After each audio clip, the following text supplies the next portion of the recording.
Hello and welcome to our program Where God Weeps, a program in which we speak with guests from around the world about the situation of the suffering or persecuted church.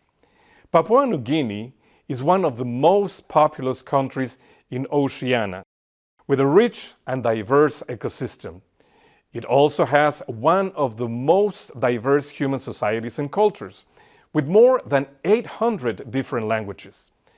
Most of its approximately 9 million inhabitants follow Christianity, and roughly 27% are Catholics. A unique challenge to this part of the world is the difficulty of the Papuans to adjust to the extremely rapid social developments associated with the modern information age. Many, unable to respond to the social upheaval, succumb to drugs, alcohol, addiction, and domestic violence.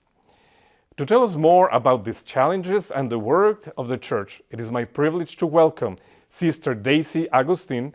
She belongs to the Missionaries of the Sacred Heart. Sister, welcome to our program. Thank you very much.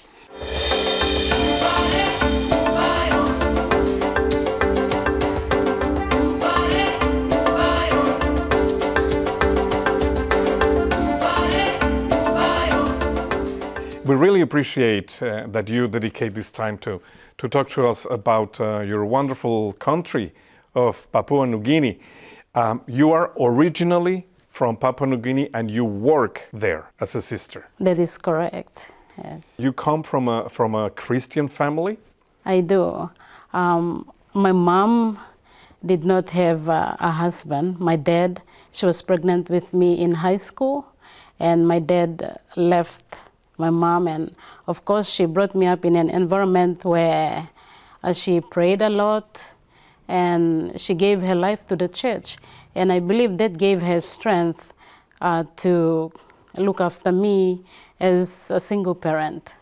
Growing up, I saw the strength she had and the courage to look after me as a single parent, and that gave me the strength and the inspiration to get this call or the vocation to become a sister. I guess most of our audience maybe don't even know where is Papua New Guinea. Can you describe us? Where is it? Please paint a picture for us of your beautiful country. Papua New Guinea is situated north of Australia. Australia is a very popular country, and I'm sure when you hear north of Australia, then you're able to understand where it is located. Sure. Yeah. And of course, geographically it's challenging because we have lots of islands and terrains, a lot of mountains as well, and we have a lot of vegetation and the forests as well. Apart from that, we have beautiful beaches, and a lot of tourists go to our country.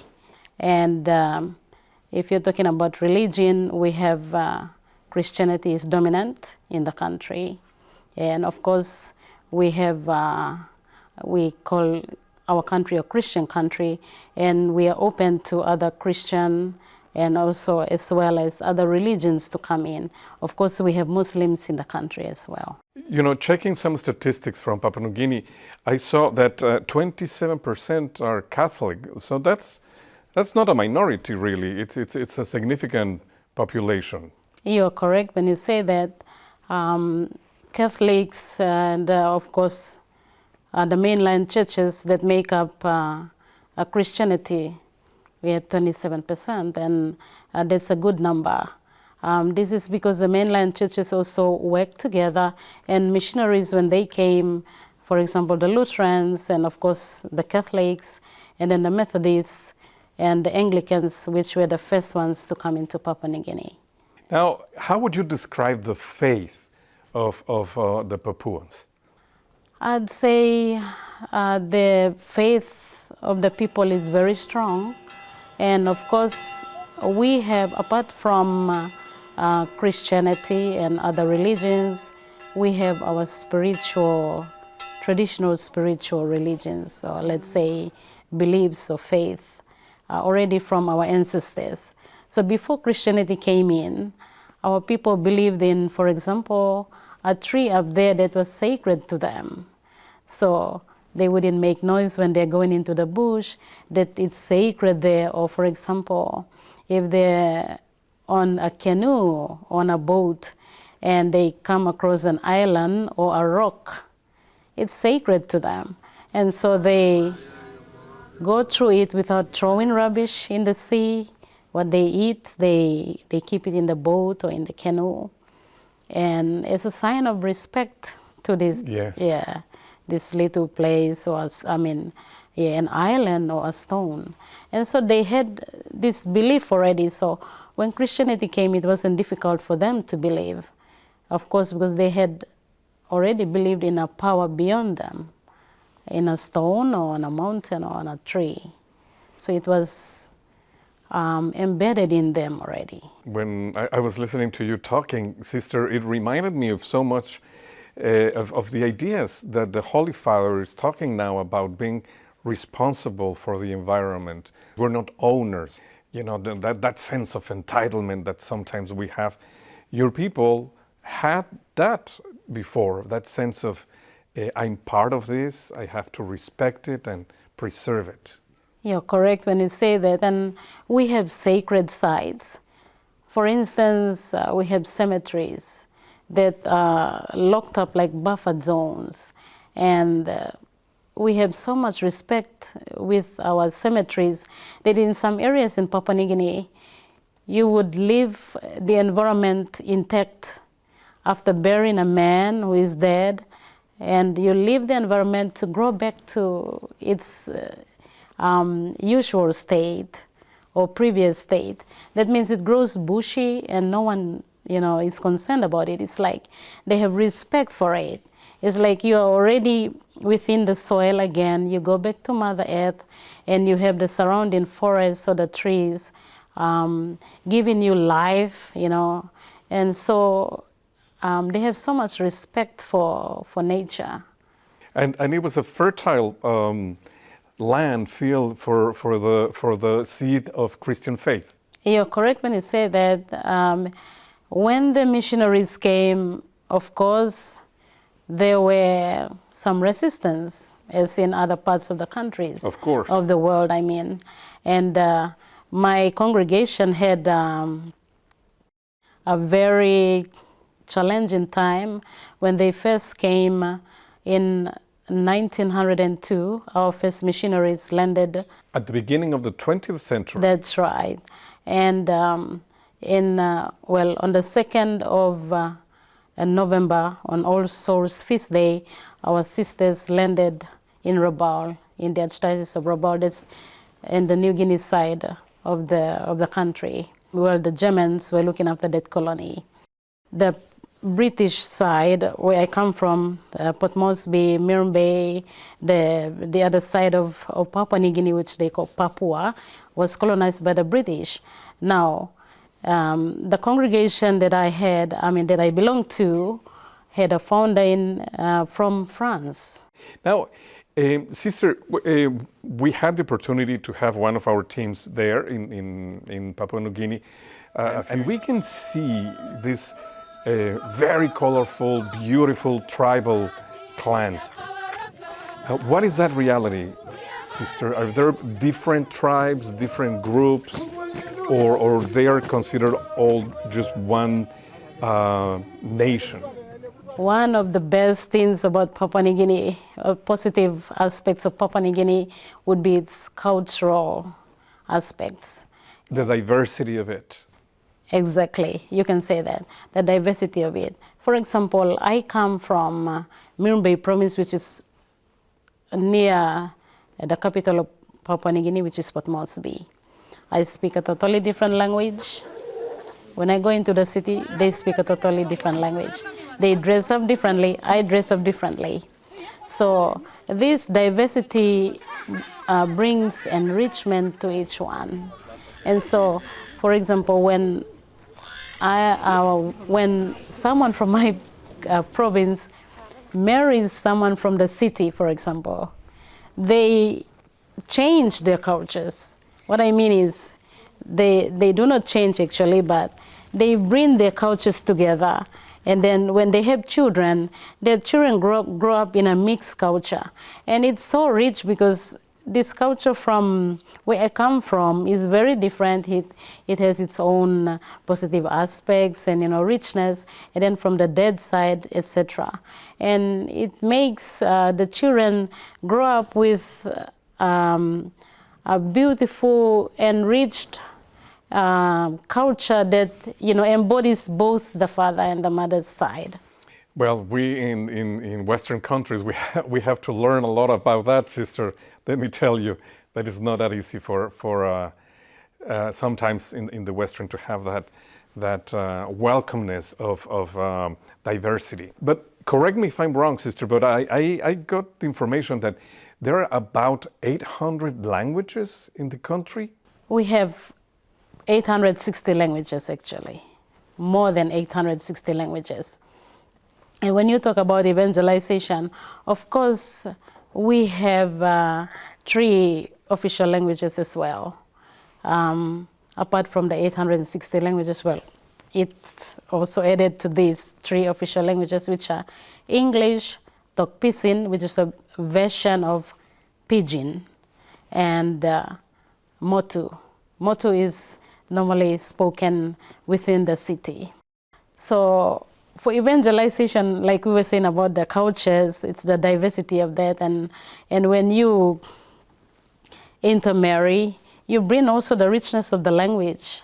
And for some reason, there is, in Papua New Guinea, you have like multilingual, because you speak your father's side, you speak from your mother's side, as well as if you live in that province, for example, and then you get to learn the language, and so you speak so many languages, and I feel that for me, I believe that evangelization is the word. When we talk about the word, Jesus is the word. And the word became flesh. Yes, and words matter.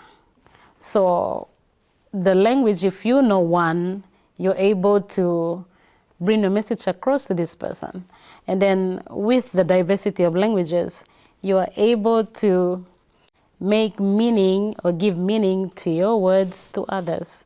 Sister, one of the topics that we've heard about with some of your brother priests or missionaries is that there is happening kind of a clash between the arrival of technology, let's say with portable devices and mobiles and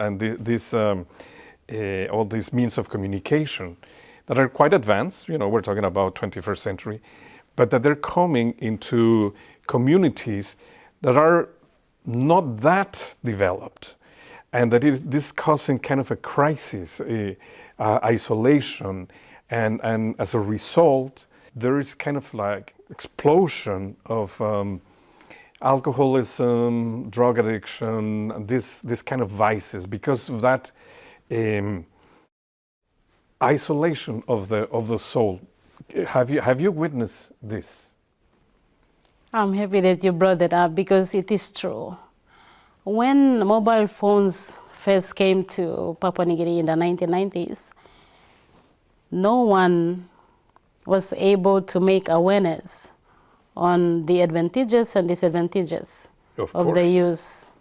I'm not sure about other countries, but Papua New Guinea, it took us by surprise, and it was like a storm. And so our young people and everyone was able to discover for themselves this gadget that came, And so in discovering, they also were able to tap into search engines which are not supposed to be, looked at. For example, pornographic sites. I'm not ashamed to say that recently in our newspaper, the Post Courier, the national newspaper of Papua New Guinea, a journalist made a big headline saying Papua New Guinea is shown in the Google search site that it is the first country with pornographic sites, Viewers. which the highest search for pornographic sites. It was. That's a very strong statement, sister. That is right, but it hit us really strong because it went on the headline of the country's newspaper, and a lot of people, of course, went against it on social media, but it was the truth. And of course, our bishops were really good. They wrote a pastoral response to it, a pastoral letter on the use of social media, which I was really happy about because at the time I was working as an acting secretary to the Social Communications Office of the Catholic Bishops' Conference of Papua New Guinea and Solomon Islands when this article came out. So for me, coming here with this course on the church up close is a way of also bringing back something to the church in Papua New Guinea. And what I am aiming for, and a dream and a vision, is that we come up with guidelines in our schools, guidelines on social media, on the use of the gadgets, etc., and to form the parents and the teachers, and I believe the priests most of all, because if they're able to learn about social communication documents, for example, Inter Merifica, Communio et Progressio, Ethics of the Internet, the church has given us rich documents that most of our priests and religious in Papua New Guinea do not know about. And if we want to come into the culture of the young who really immersed in the mobile phones, the gadgets, and they get gratification out of it, for example, pornographic sites, how can we help them? We need to step up in a creative way as a church in Papua New Guinea in order to help our young and even the adults who love to get gratification, get happiness from these search engines which are not clean or not healthy. I like the word that you used to describe this phenomenon. You said it took us like a storm, because it really shakes everything. How important is what you're saying, sister, that these guidelines that given by the church can be the solid arguments that people anybody involved in the pastoral care, they have these solid ideas and explain to the people why they should be careful with the usage of all these devices? Well, if we think of communication, the Holy Trinity is communication. Yes, absolutely. It's communication itself, the Father communicating to the Son and the Father with the Holy Spirit. It's a cycle. There's a relationship. And their communication is so pure and so loving. Now, how can we get that communication? Christ, who is the perfect communicator, and bring it down to this chaos, which is technology, globalization, etc. Technology and globalization is a gift from God, but there is also the negative side of it. How can we help bring the goodness into the negativity to make it a beautiful story? Like the Holy Trinity, which is a beautiful story in itself, communicating every day, in communio and in a beautiful way. How can we do that? Because pornography, for example, just destroys this beautiful gift God has given us. And I am so engrossed in this world where it's immoral. I know it's immoral, but I love to do it because it gives me happiness. Can we do something good out of this? Take it out and let the young know that, come on, there's so much better you can do online. You can learn about how to be a happy person, no? There are people giving beautiful talks about happiness, love, kindness, compassion. Self-education, there are so many Yes, possibilities. Yeah. correct. Yeah. Yes. You're right, sisters. Unfortunately, this technology brings some really great things and unfortunately a very, very dark side. And not only, I mean, pornography, of course, is the darkest side of it, but I could imagine that a young man or a young woman up in the highlands where, you know, they're still dressed in their beautiful traditional costumes, and then they get a device and they see a party in Hollywood, and then they want to be like a party in Hollywood, and that must be quite a cultural shock. It is a cultural shock because, you know, our Papua New Guineans grew up with the traditional dressing now. I had a traditional dress when I was in grade 10 in 1995. And we didn't have to wear anything from up here. It's culturally acceptable. Yeah. Now, we cannot do that. In the villages where you have a pure mind, when you see someone with a gasket only, and nothing happens. But with the gadget, the influence of the gadget, this is terrible. Seen as not, as an object. Right. Your it mind lost is its blown beauty up. and purity and That's became, right. became an object. Wow. Yeah, so that's the effect of technology. Yes. Yeah. Sister, now changing a little bit topic, what about ecology? Because, you know, your country is very, very rich in terms of natural resources. Is this a blessing, or it has become rather a curse?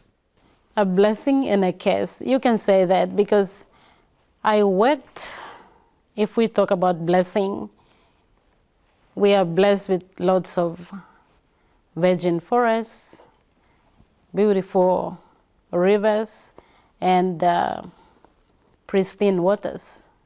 There's still some parts of it which is still virgin, especially the forests. But there are also some which the local people, in the name of development, are bribed by logging companies from outside, international logging companies, for example, Malaysia. And they give local people money and say it's for development. And then they cut down all the trees. Now, there sometimes when they agree with, giving money to the people, but if people come from the villages where they're not open and they do not know how much log is taken out, and which is their right, that we should be paid at a fair level, that, the amount of wood is going out is what I should get with the money. Because it's mine, it's rightfully mine. You're taking it out from me now. And then you take it out and you develop it more and you get more money than me as a landowner. And that's what's happening. So if you say it's a curse in a sense of development. And people at home, some are more educated, but for those who are not really educated, the companies take advantage of that. And so they clear fell a lot of the trees, and then they also go through sacred sites. I was saying earlier on about cemeteries, for example, local cemeteries that are so beautifully, reserved, from time before, and we love that because we love the environment, But then it's no longer there. They just clear fell everything, even going into sacred sites, which traditionally for many Papua New Guineans is slap on the face for them, because they love their ancestors. They feel that their spirits are still there. And when you go into that site and you clear it, it's like you have no respect for my ancestors that are there. So it's a tremendous offense to them. Sister, you mentioned education. What is the situation of education in your country, and particularly what is the church doing in terms of education? I'd say for education, still there are more children to be educated, and they're not educated. For example, in areas that development has not reached, there are still children who are not yet in school. And that is the disadvantage when logging companies or other companies, for the mining companies, for example, also, they take advantage of that. The church is doing a lot. We have the highest number of schools in the country, the Catholic Church. We also have health facilities, for example. But for education, the Catholic Church is really doing well. And where the government is not there, our churches reach to those places with the services, especially education. And I'm sure that particularly these courageous, wonderful, extraordinary women like you, sister, that really as the church, I always like, when I have the opportunity to talk to one of nuns or consecrated women, I really want to thank you because, the church relies so much on your shoulders and the fantastic work that you do around the world. So thank you very much, sister, for being with us today. It was my pleasure to be with you. Thank you. And thank you, ladies and gentlemen, for being with us in another program of Where God Weeps. If you want to know more about the work that the church is doing in Papua New Guinea, we encourage you to contact information at the end of this program. Thank you, and God bless.